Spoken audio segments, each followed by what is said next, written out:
All right, folks, it's mid-March, and this week brought us a Viacom YouTube lawsuit, NBC going mobile, 300 success, and more Will Wright's amazing Spore. Yes, it's been quite a week.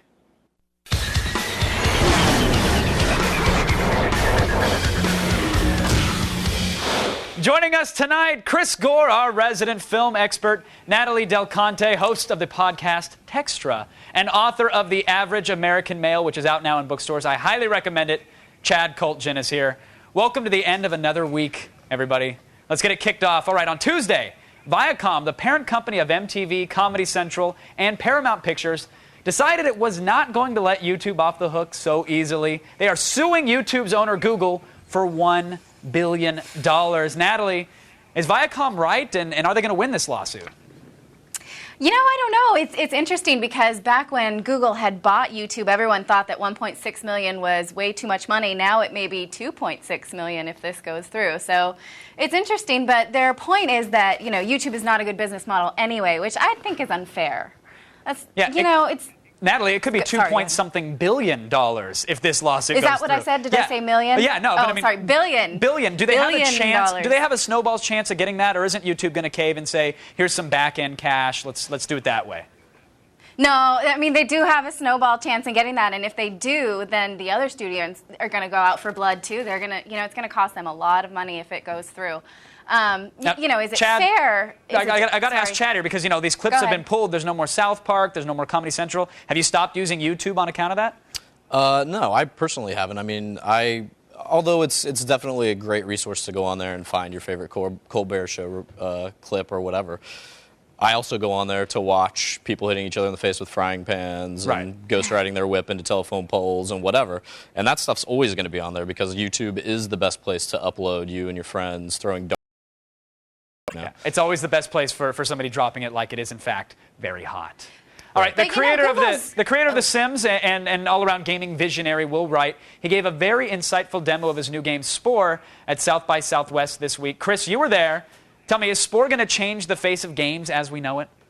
Well, I mean, with Will being involved, I mean, I think that could happen. I mean, what's interesting about this game is you're almost designing the rules of the game as you're playing the game. It's like creating a whole new universe. And I'm not even sure he's got it all worked out yet. But what's interesting is he compared a lot of this to movies and how movies are linear and movies have to go a certain path to reach a goal. And the goal is not clear cut here. You can really play in this universe. And I think users are really going to be attracted to that aspect. Now, Natalie, Will designed The Sims, which obviously brought in a whole new era of gamers, a whole new generation. Do you think that same audience is attracted to Spore, or do you think it might be too much for them? No, I think it will. I think there's a whole movement in gaming for, the non-gamers, the lame gamers like myself. And I think that's another reason why the Wii was so popular. And, it just seems like gaming's moving that direction, which makes me happy. Sure. Chad, I know you're a gamer. Is Spore on your radar at all? Absolutely. I think this game is going to be kind of the next step in what we perceive games to be. Like, when Final Fantasy VII came out, everybody was like, this is it. Games have kind of moved in a new direction. And I think Spore definitely is that. I'm a huge MMO fan. And, I mean, I don't even know if you want to call this an MMO. Like, definitely a lot of people can get on, and the galaxy grows depending on how many users you have and all that kind of stuff. Sure. But it seems the way this game is being made is something pretty vastly different from anything we've seen, and definitely it's going to sink a lot of my time. Yeah, it's going to take a while, I think, before we figure out what genre to define it as. We'll probably have to come up with a new term. But let's move it on to movies now. 300 broke all kinds of records last weekend at the box office. Fans everywhere, of course, were raving about the action and the digital effects. But critics have labeled the film a video game, as if that's a negative around these parts, apparently. Well, this week, Iran also chimed in by accusing Hollywood and 300 of psychological warfare. Iran's president has denounced the film as an insult to the country. Chris, are they crazy? Are Warner Brothers and 300 director Zack Snyder, are they involved in some secret plot against Iran? Oh, I think Iran is crazy. Maybe the movie's different with subtitles, who knows? But look, what's interesting about the film is you can really look at it two different ways. I mean, you can look at the United States as the Spartans, fighting a war that they can't win in the Middle East. You can also look at the United States as the Persians, the invaders from the outside. So there's two ways to take this, but I don't think Zack Snyder was trying to be true to some political dogma. I mean, he was trying to be true to Frank Miller's comic book, so it's completely ludicrous. Natalie, should anybody be looking at this film as anything other than, hey, awesome blood effects and dudes fighting with 12-packs? No, and I think that Hollywood would align itself with President Bush is absurd as well. There's no argument at all. Yeah, Iran clearly hasn't been following the film industry here in the States. All right, now the MPAA announced this week that it's trying to find a new rating that will group together the movies that currently push the tip of the R rating, kind of like your Saws and your Hostel. And films would be rated hard R if they contain copious amounts of nudity or F-bombs or gruesome torture horror. Do we really need a hard R rating, though, Chris? I mean, like for films like Grindhouse that are coming out, do we need another label to slap on these films? Isn't R enough?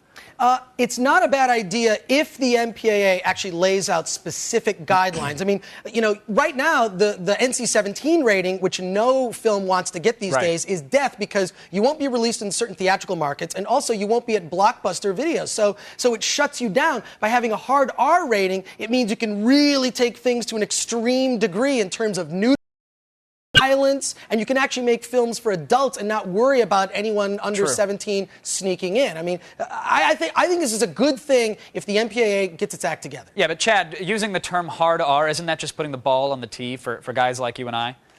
Pretty much. I mean, hard R's, I think, is a term that's been thrown around, like, in the industry anyway for so long to describe things like bad Santa or whatever, Right.